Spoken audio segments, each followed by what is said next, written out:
Bonsoir à toutes et à tous et bienvenue dans ce journal du lundi 3 août 2020. Dans l'actualité, aujourd'hui, les 350 personnes, passagers et membres d'équipage confondus du Paul Gauguin débarquent ce soir. Les dépistages complémentaires effectués ces 2 derniers jours ont tous été négatifs. On fera le point sur ce débarquement dans ce journal avec notre envoyé spécial depuis le quai des paquebots, David Chang. Et avant que le cas de Covid-19 ne soit découvert à bord du Paul Gauguin, le paquebot avait fait escale à Bora. Les prestataires qui ont été au contact des touristes sont-ils inquiets? La réponse dans ce journal. Et pour finir cette édition, nous irons à la rencontre d'un groupe de jeunes du RSMA, des jeunes qui prennent part à la formation en travaux paysagers. Les élagages, ça ne se fait pas n'importe comment. Vous aurez l'occasion de le voir à la fin de cette édition. Les passagers et les membres d'équipage du Paul Gauguin ont obtenu l'autorisation de débarquer. C'est le soulagement pour les quelques 350 personnes qui étaient à bord. Le débarquement a lieu en ce moment même. Nous sommes en direct avec notre journaliste David Chang, qui est au quai des paquebots. David, est-ce que l'on peut sentir le soulagement chez ces passagers? Oui, tout à fait, Marouki, bonsoir. Nous sommes postés ici devant le Paul Gauguin depuis 16h cet après-midi. Entre 16h et 18h, il n'y a pas eu grand-chose en termes d'activité. La police est venue encadrer un petit peu la situation. Et depuis 18h, on a vu les valises commencer à sortir du paquebot. Et là, vous le voyez derrière moi, il y a des passagers qui sont sortis. Il y a des passagers qui vont encore sortir dans quelques instants. Alors, parmi ces passagers, il y en a qui vont rester sur le paquebot ce soir et qui vont, par exemple, attendre demain matin pour pouvoir prendre le ferry pour rentrer à Mooria. Il y a également eu un couple de touristes étrangers qui est sorti en urgence parce qu'ils ont un avion à prendre ce soir. Et il y a les passagers que vous voyez derrière moi qui sortent petit à petit du paquebot. Alors la règle va être la même pour tous. Ça va être 7 jours de confinement. Ce sont les recommandations, même les obligations du Haut-Commissariat. Voilà, donc 7 jours de confinement et à la fin de ces 7 jours, il y aura un autotest qui va dire clairement s'ils ont le Covid, s'ils n'ont vraiment pas le Covid. Voilà, comme ils ont déjà fait un test il y a quelques jours déjà, un test qui a été négatif. Voilà, donc la règle est la même pour tous et on remarque que le Haut-Commissariat fait confiance à tous ces passagers qui sortent du Paul Gauguin. Le but ici, c'est de mettre en avant la responsabilité individuelle de chacun. Merci beaucoup, David, pour ces précisions. Et l'attente de ces résultats a été longue hier et aujourd'hui pour les passagers du Paul Gauguin. Fort heureusement, l'ensemble des tests s'est révélé négatif. Il n'y a donc pas eu d'expansion du virus, d'après les autorités. Les passagers du paquebot peuvent donc rentrer chez eux ou dans un logement collectif, mais il faudra, dans tous les cas, respecter un confinement de 7 jours. Alors, quel dédommagement pour ces touristes qui ne se sont pas beaucoup amusés en croisière? Réponse avec Nicolas Suir et Patrick Tsinti. Aucun cas de Covid-19 à bord du Paul Gauguin. Les 146 passagers peuvent descendre du bateau et rentrer chez eux ou rejoindre un logement collectif. Quoi qu'il en soit, ils doivent respecter 7 jours de confinement. 3 jours de croisière donc seulement sur le Paul Gauguin au lieu des 10 prévus.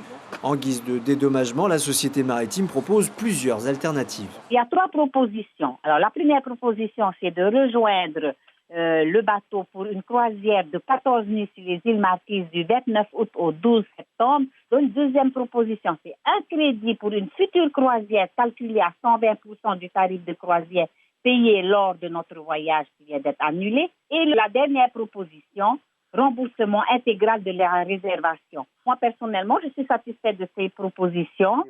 Le président de la Polynésie et le haut-commissaire ne veulent rien changer au protocole sanitaire. Il a été efficace, clament-il. Ils ont toutefois décidé de disposer des autotests sur tous les bateaux de croisière pour les cas suspicieux. Un test supplémentaire devrait être rajouté avant de monter sur un bateau de croisière, mais pas question d'imposer l'attente des résultats avant de prendre la mer. C'est dur quand quelqu'un vient une semaine de lui dire que va passer d'abord 4 jours confinés. Les gens ne viendront pas. D'où cette nécessité de respecter ces procédures de tests avec des tests extrêmement fiables. On a des tests très fiables et très sensibles. Le directeur de l'Institut Louis Malardé pourra le dire. On a des tests très sensibles qui nous assurent de ces résultats. Et on en revient aussi aux gestes barrières. Toutes les personnes ayant été en contact avec les passagers à Bora Bora ont été identifiées, nous assure le gouvernement. Elles seront dépistées dans les plus brefs délais. Le mont à Bora Bora où le Paul Gauguin est resté 2 jours en escale, l'inquiétude est palpable au sein de la population ou encore parmi les professionnels du tourisme.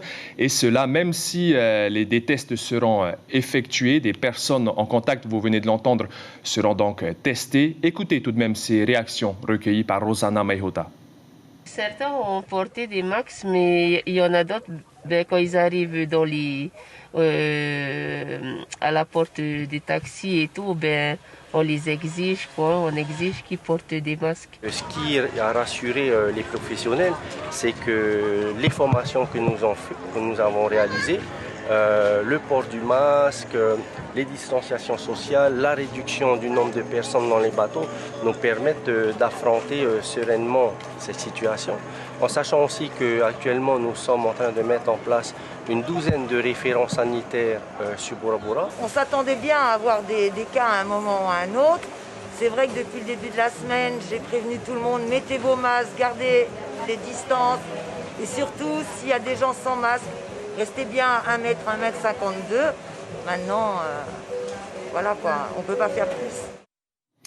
C'est une semaine riche pour le SPCPF, le syndicat pour la promotion des communes de Polynésie française, puisque mercredi et jeudi se tiendra le séminaire « Ma commune, mon avenir ». Il s'agira du premier séminaire intercommunal de l'ère post-Covid, dans un contexte très particulier avec l'actualité du Paul Gauguin. Le maire de Bora Bora, qui participera au séminaire du SPC, est tout de même rassuré et se veut rassurant. Gaston Tongsong est au micro de Heipoa Tewira. Il ne faut pas créer la psychose, il faut aborder ce sujet de manière calme, sereine. Ce qui me rassure, c'est que le pays et tout l'environnement médical a maintenant un savoir-faire qui est exceptionnel. On a su traiter des malades, même des malades fortement atteints, et on s'en sortit. Voilà, donc faisons confiance à l'équipe. Et nous, sur place, la commune apporte forcément son soutien logistique pour le recensement des personnes, les faire tester, pour calmer les esprits.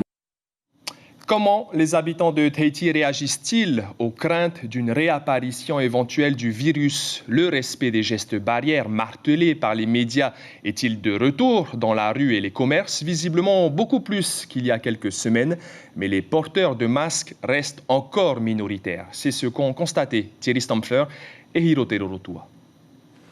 Alors, masque obligatoire ou seulement recommandé? Chaque organisme qui reçoit du public ou chaque commerçant est libre de son choix. Ainsi, dans cette parfumerie, pas question de transiger.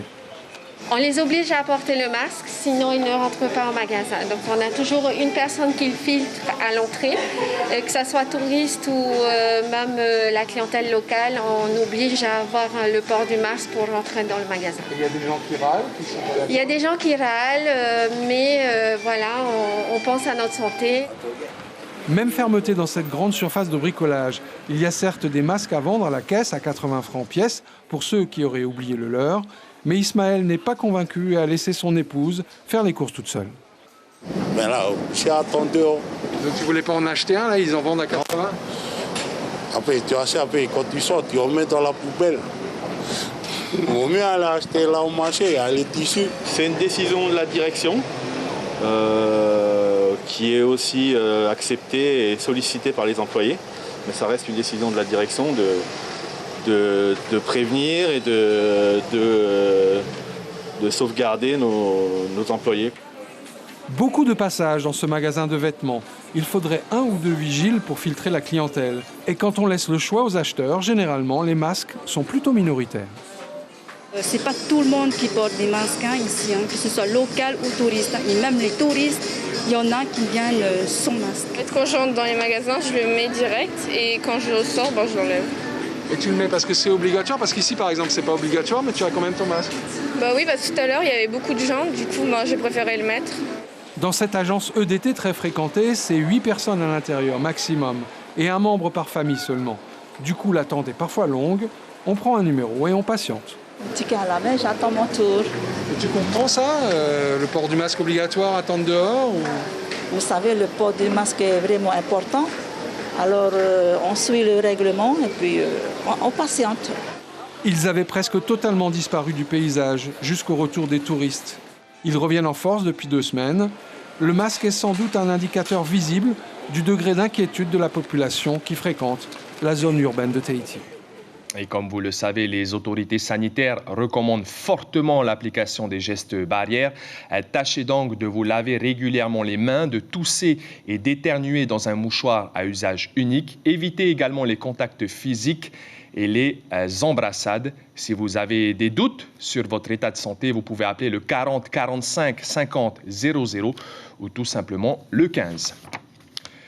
À partir de demain, Jacques Méraud ne sera officiellement plus président de l'autorité polynésienne de la concurrence. Sa démission d'office a été actée aujourd'hui en Conseil des ministres.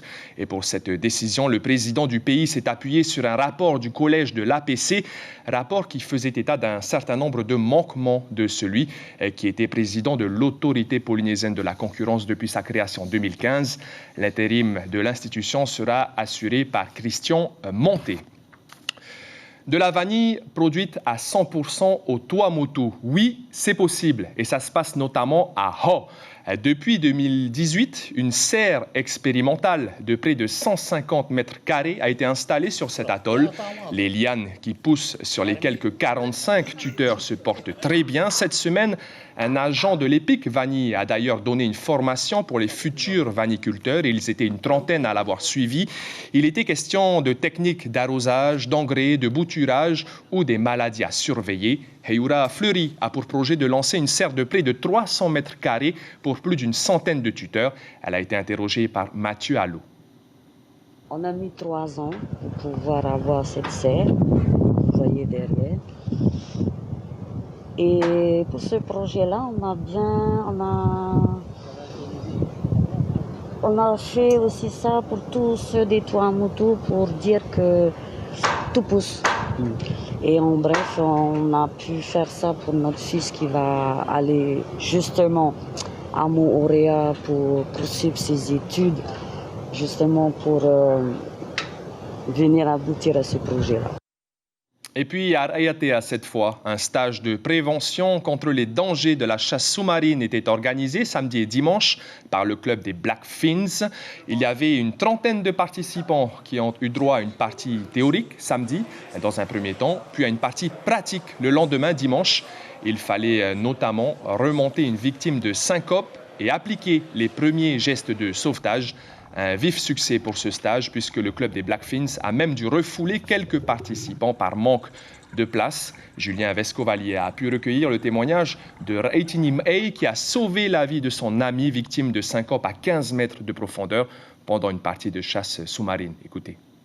Je suis arrivé, il était déjà au fond.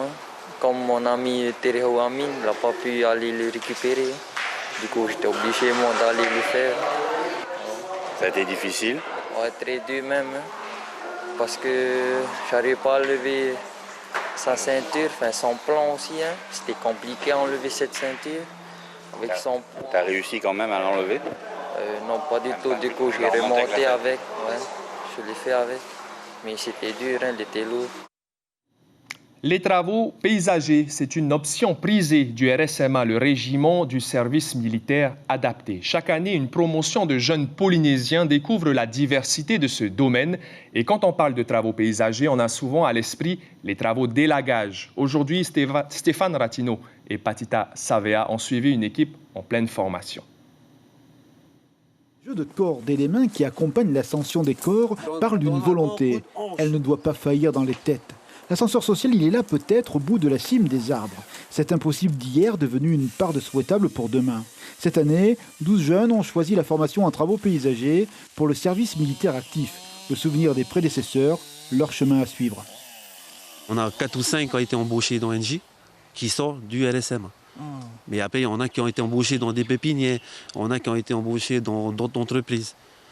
Mais après, on a aussi même qui font une patente, qui travaillent aussi pour eux-mêmes. Ça se passe plutôt bien. Ça se passe plutôt bien. Il y a évidemment des différences de niveau. Il y en a qui sont plus à l'aise et il y en a d'autres qui sont moins à l'aise. Mais chacun a ses capacités et au fur et à mesure des entraînements, eh bien, on va réussir à les amener à progresser et à faire un petit élagage en toute sécurité. Cette chance, ces jeunes veulent la saisir.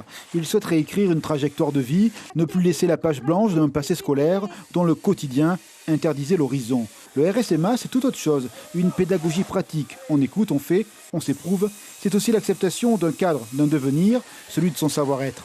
Ce groupe a commencé il y a 2 mois et déjà une certitude, un bon choix professionnel et le sentiment d'un changement personnel en cours.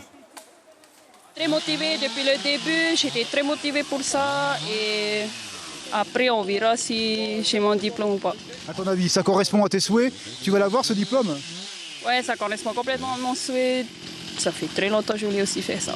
On doit faire notre formation sur 10 mois, mais là il nous reste 8. Donc en 2 mois déjà tu as gagné en confiance? Voilà, c'est ça. J'ai gagné en confiance et en maturité aussi en plus. C'est incroyable alors? C'est ça, le RSMA c'est une deuxième chance, une deuxième école et on est là pour, on veut réussir. Et tu vas saisir cette chance-là? Aussi, je ne vais pas la lâcher, je vais saisir. À 2 mains bien sûr. En haut des arbres, ils sèment donc les racines de leur futur, leur manière d'avoir les pieds sur terre et de grandir humainement, l'engagement vis-à-vis d'eux-mêmes. Et le RSMA qui propose, je vous le rappelle, plusieurs autres formations. Le rappel de l'information principale, bien sûr, les passagers et membres d'équipage du Paul Gauguin débarquent ce soir. Sur l'ensemble des tests complémentaires effectués, il n'y a eu aucun cas positif supplémentaire. Les personnes qui étaient en croisière devront toutefois respecter un confinement de 7 jours. Le protocole sera affiné progressivement. Un nouveau test va d'ailleurs être mis en place pour les croisiéristes. À la une de la presse, demain, des tests en plus pour les croisiéristes. Nous n'avons pas encore la une de Tahiti Info. C'est la fin de votre journal. À suivre, une rétro du Heiva et le film Les Gorilles avec Joey Star. Merci de nous rester fidèles chaque soir. En radio, demain matin, les informations avec Axel Mézinel et Abinera Tematahotoa. Quant à moi, je vous souhaite une excellente soirée et vous retrouve avec grand plaisir demain soir.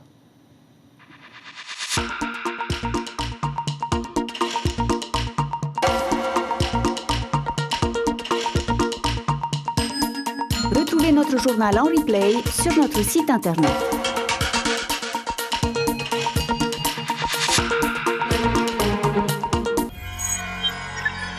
Retrouvez ce programme en replay sur notre site internet.